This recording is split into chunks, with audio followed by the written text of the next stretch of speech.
Hello everybody, so here today we have what is believed to be one of only 6 factory prototype Triumph Dolomites that never actually seen it into full production. So there's a few wee hints around the car for those who know these to identify maybe what it is, but it's a 1300 SE. So we're going to take a much closer look at this one, take it for a wee drive and see what we think. My name's Chris and welcome to Retro Ratchet.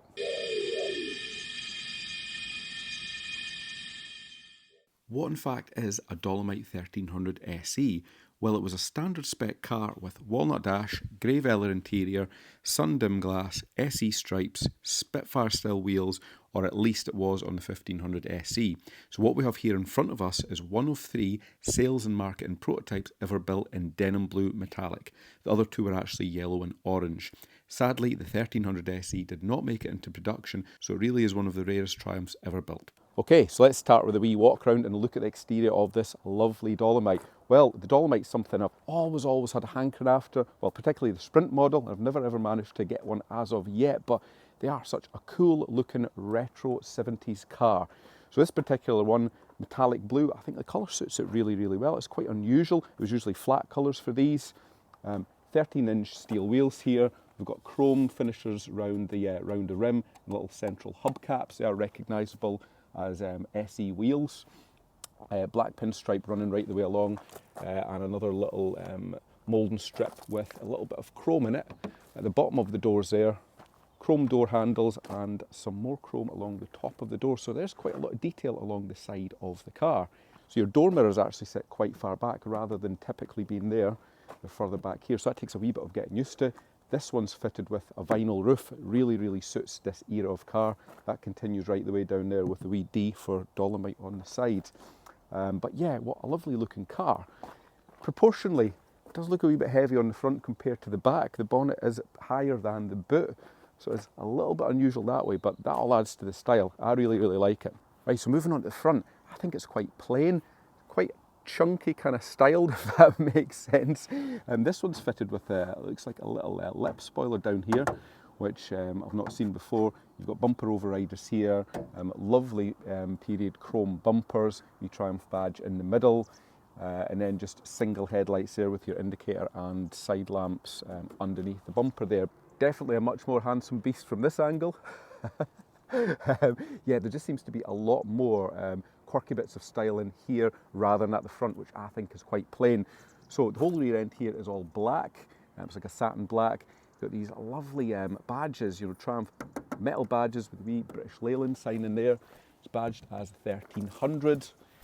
Obviously a single exhaust, chrome bumper there. And if you look closely under here, there's a couple of little vents, well 3 in fact. Also just to let air out of the interior when you close the door. Heated rear window on this one, and chrome strip right the way around the boot lid area. So yeah, definitely its best angle in my opinion. Okay, moving on to interior. Very plush being that rare SE trim. Actually quite comfortable, these seats. Not too bad. I was expecting them to be a little bit harder and probably a little bit more worn than they actually are, but yeah, it's quite a comfortable place to sit. So first thing I've noticed is the steering wheel is at quite an angle, but that is typical of cars of this era, and the pedals are offset quite significantly over to the right. So I've always felt that Triumphs of this era are very luxurious, quite traditional inside, and this Dolomite is no exception. Check out that dashboard. Lovely wood veneer stretches right the way across and then continues along the top of the doors right the way to the back. So that's really nice. It makes it have a much more upmarket look. Wee glove box in there, cigarette lighter, fastened seatbelt lights. So that's interesting. And these are your heater controls here. So lots of information. So yeah, that's your screen and car. Hot, warm and cold, and that is your fan selector there. And onto the instruments themselves, so actually quite basic. You've got your choke control there, speedometer there with high beam, low oil and alternator issues, goes up to 120, that's probably wishful thinking. Brake failure light there, and we have your hazard pull there for if you happen to break down, which has not been unheard of. Engine temperature, fuel, that's your heated rear window and your indicator. And these instruments were by Smiths. And this is your heated rear window switch here. So it is nice. It's an actual pull switch rather than just a standard one on the dash. So that's good to see. Along the bottom here, you've got this shelf here, obviously for storage, and very old Unipart radio in there. There's not even a cassette on that one. But I guess back in the 70s you didn't get cassettes. So that's nice, long wave and medium wave. And that shelf goes right the way over there where you can store bits and pieces. And this is your light controls here, your side lights and your dip beam. Indicators are on the right because this is a 70s car, and your wipers on the left. So moving down here, 4-speed gearbox with overdrive, obviously your handbrake, and that is about it in terms of instrumentation and switchgear.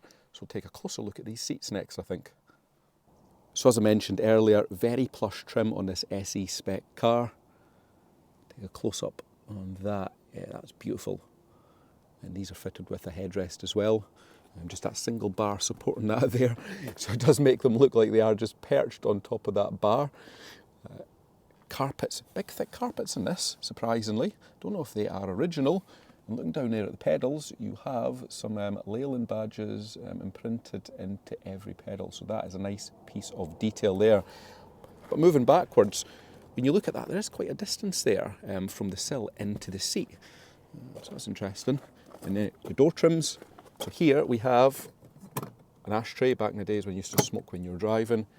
Manual windy windows in this one, little chrome bezel there around the door release, and at the bottom half we have carpet at the bottom of that vinyl door trim. But overall, very, very nicely trimmed car. Take a wee look in the back. And this is in really good condition in here.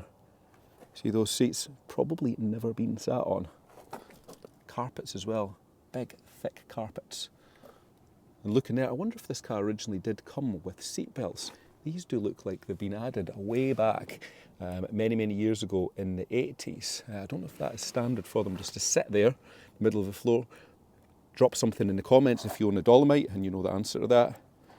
Yeah, lovely wood trim along there. I wonder if that is standard fit in an SE or if that's been added on from another model. But yeah, definitely a thumbs up for the interior of the 1.3 SE. Let's have a wee look under the bonnet. So, typical Triumph 1300 engine here, mated to a single SU carb. It's obviously an 8-valve unit here, longitude mounted, drive to the rear. Plenty of space to work around this engine, as is typical of cars of this era. So let's take a closer look at some of the features.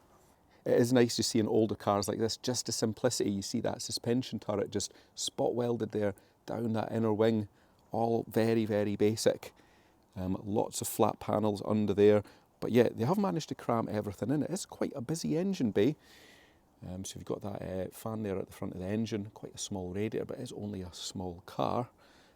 Separate float chamber on this era of SU. Obviously you've got your brake servo there. Your windscreen wiper motor is hiding down there.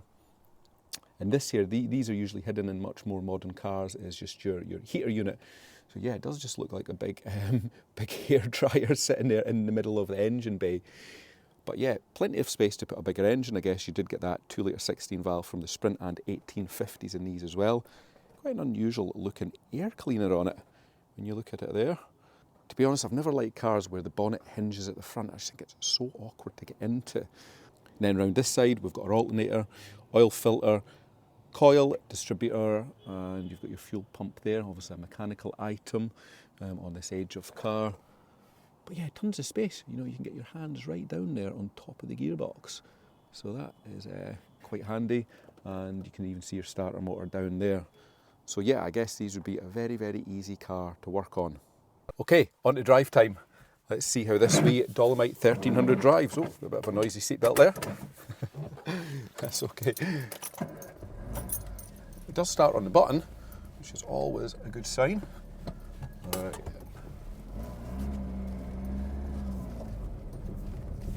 And off we go. Cars from this era are always very, very easy to drive. You know, they're never complex. Jump straight into and you are off. Clutch does bite quite low on this one actually. Takes a wee bit of getting used to. Now the only thing I have noticed so far is I think we do have a sticky handbrake or rear brakes. There is definitely something slowing me down when I change gears. I'm getting pulled backwards, so that's a bit of a shame.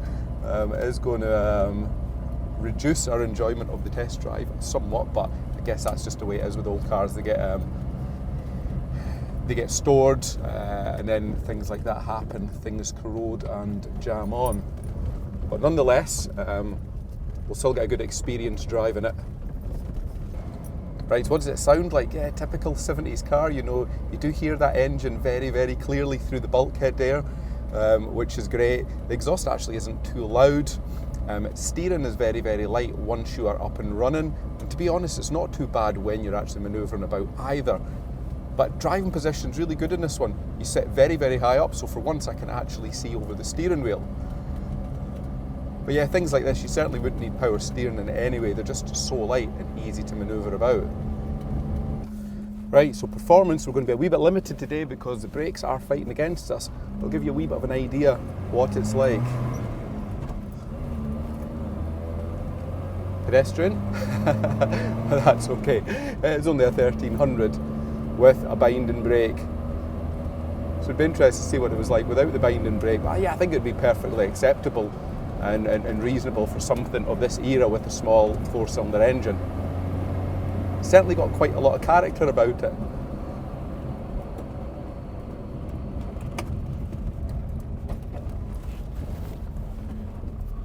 And as is with any car, and as is with any 70s car of this era, you know, gears quite notchy. You feel every cog when you change, quite a long throw in the stick, so it all adds to the character. I don't think we'll get the opportunity to use the overdrive today. I think it would probably struggle. But it's been a good experience nonetheless.